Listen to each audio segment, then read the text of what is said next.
G'day, welcome back to the channel and thank you for joining me for round 2 of KSP2 Patch 1. I'm going to hop in here and start a new campaign. We're going to call it Please Help to mark the occasion. And I don't really want to change anything else, so let's go. Come on, you can do it.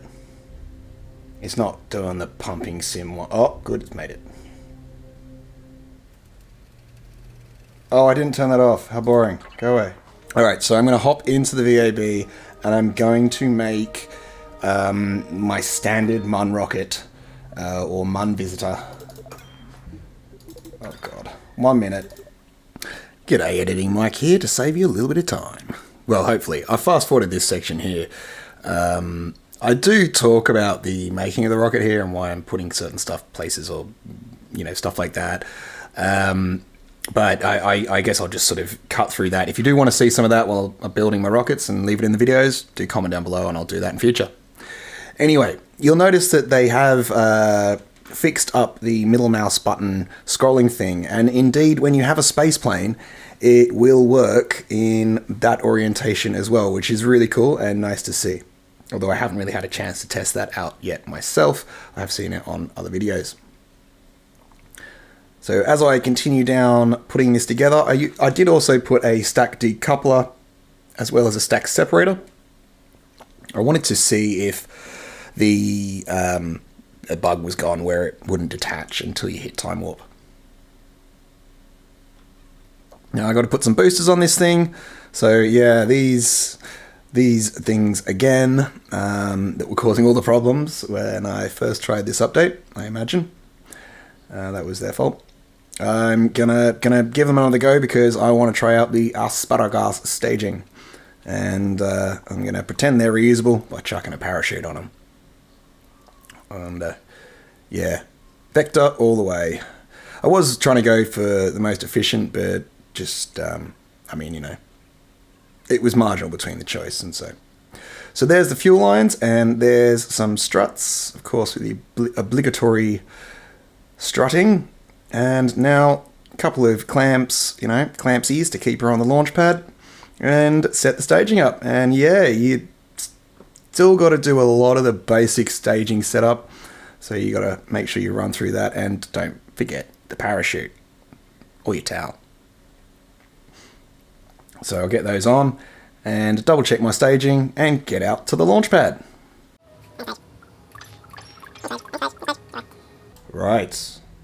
Well, off to a good start. It's not falling apart.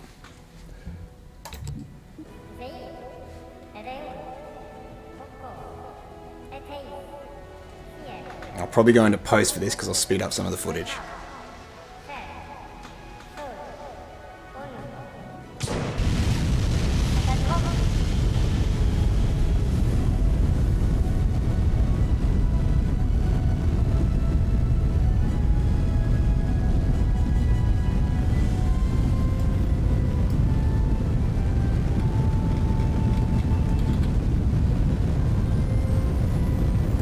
Okay, it's a fairly well strutted rocket, but it's not wobbling at all.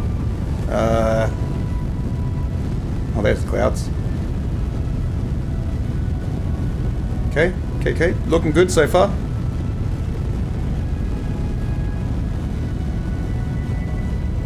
I kind of feel like maybe they should have said something about the whole, it might break everything, not just it might break a few vehicles near the mow hole in specific places. But yeah, asparagus staging does seem to be working.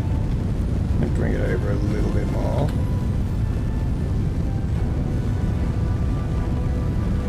Stabilize before I drop those rockets. Roll, mate. Yep, get him away. Oh, it's doing it. It's doing it. Fucking thing. They haven't fixed that bug. Bang. Come on, you bad motherfucker. You are actually kidding me. Point prograde. Give her the beans, Bill. Give her the beans. Oh, Bill, you brought it round. God, love you, Bill. Love your work. Alright, so they haven't fixed that bug. Seems like they should have really fixed that bug, because a lot of people will be experiencing that bug. A lot. Just saying. Okay. Now, that's messed up my trajectory just a little. There's a bit of wobble in that rocket, isn't there? It's probably a good idea to turn your gimbal power down, but then there is the question of, like, you know, you need to recover from that little doozy that we had before, and oh, come on, Bill, bring it around, and you're gonna have some problems. Okay, hold this. Last one, Bill.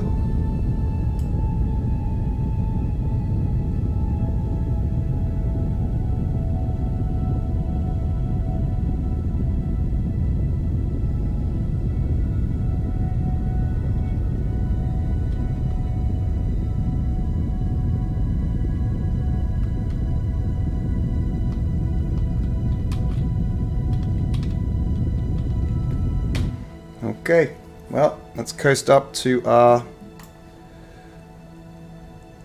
correction burn.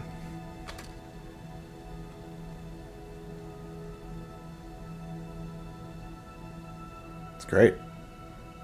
Possibly should have put some extra RCS or something on there.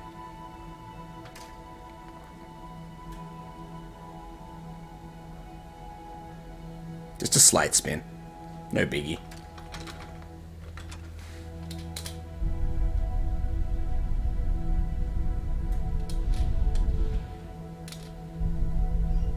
Come on.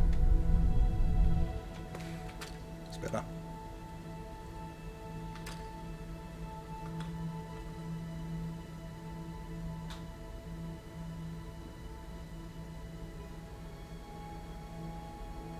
He's doing a good job, that Bill. Alright, I think I'll hop into post here and speed things up a little bit in a moment. So, I'm just going to finish this burn and then I'm going to set up my maneuver node.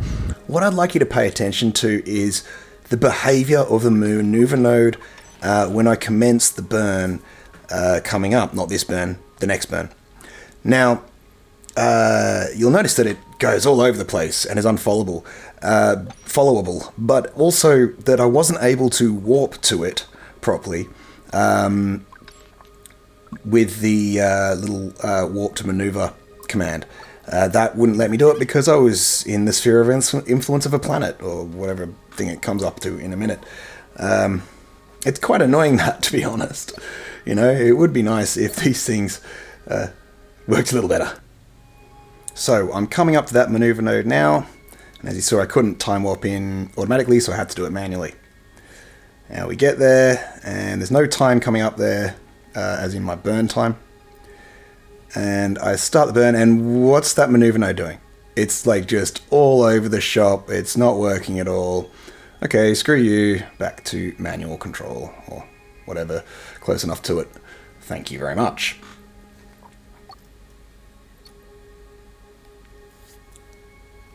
Now, it would be nice if the time warp was just a tiny bit slower to ramp up, ramp down, so it wasn't so sudden. Anyway, I'm going to drop that lower stage and let that crash into the moon. You know, seismic experiments and all that. And head on in. And I was just going to do a loop around the moon, but I figured, you know what? Screw it. Let's land. And yeah, I know I've got no legs. So, pop out those solar panels that I forgot earlier on, and correct my trajectory to go somewhere on the equator. Now I'm just gonna time warp in and get to my my burn point, or my landing burn point, or words fail me right now. But you have noticed that I have no landing gear, and I have a rather large lower section on this craft still. I am going to use this lower section and then ditch it, and I'm planning to land on the engine cone of my return stage. So yeah, that's the plan. I'm going to do a large burn with this to drop a lot of velocity first, and then ditch it.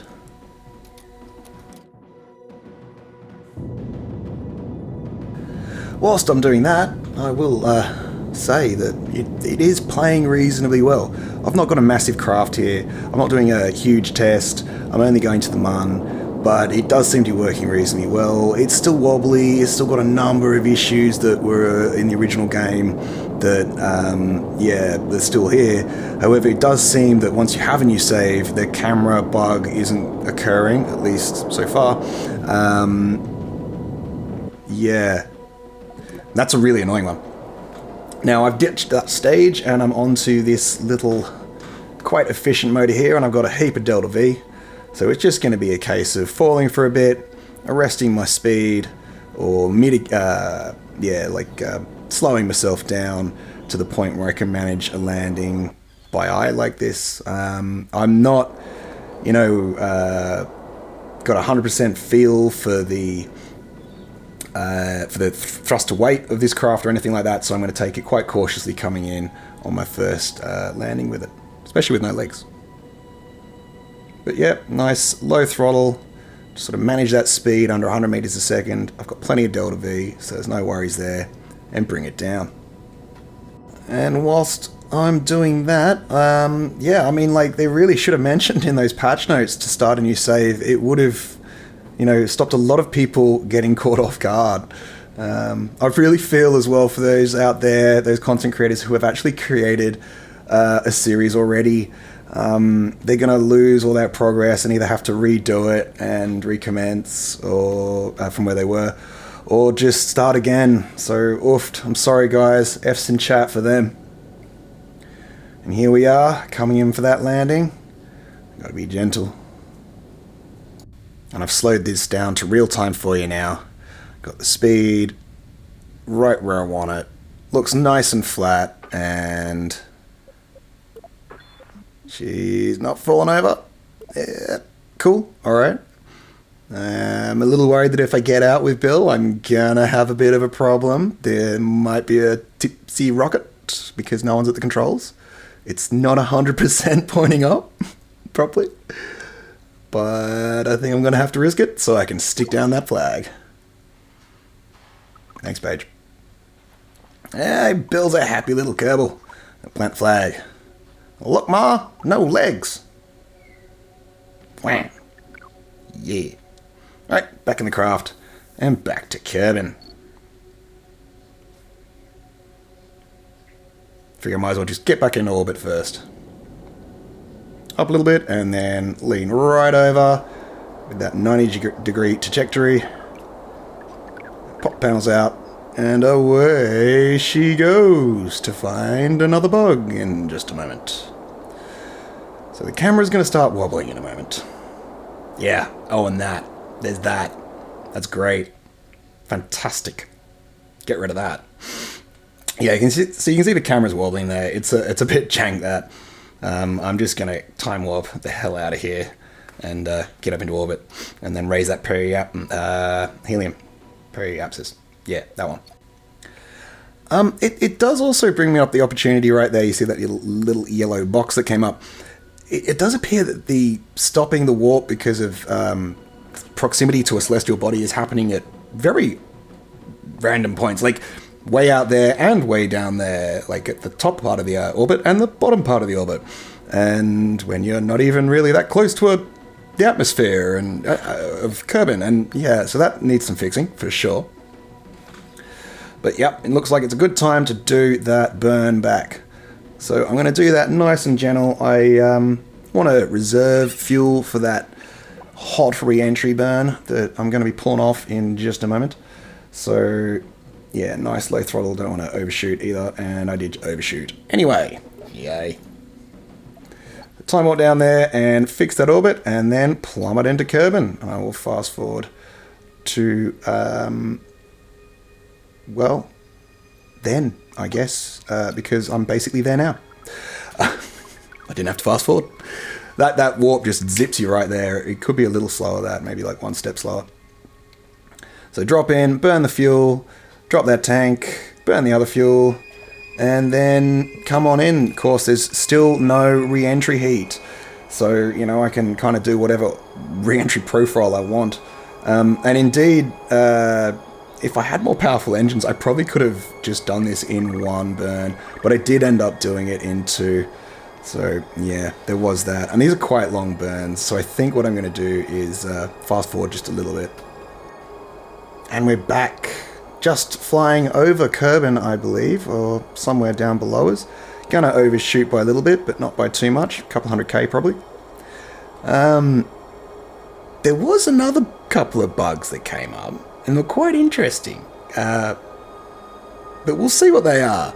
And I think I might have called a UFO, or what is now called a UAP, thanks to the US military starting to get a bit concerned about all the confusing things that have been going on. And I'm not a big conspiracy theory person, but I'm a scientist by my education, and I definitely believe in keeping an open mind and letting the proof and evidence speak for itself.